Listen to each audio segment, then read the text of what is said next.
আসসালামু আলাইকুম ওরহমতুল্লাহি ওবরাকাতুহ।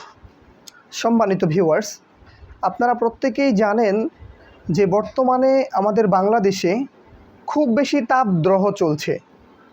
এই তাপদ্রোহের কারণে হিট স্ট্রোক করছে মানুষ।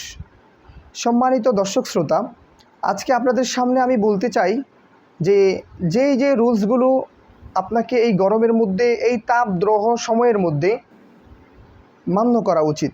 সম্মানিত ভিউয়ার্স, আমাদের সবাইকে সর্বপ্রথম উচিত আমরা সবাই রৌদ্র থেকে যত বেশি সম্ভব আমরা রোদ থেকে দূরে থাকব। তারপর আমরা আমাদের সাধ্যমতো যত বেশি পারি আমরা পানি খাওয়ার চেষ্টা করতে হবে। তারপর আমরা যারা বাহিরে বের হব, আমাদের প্রত্যেকের উচিত আমরা যেন একটা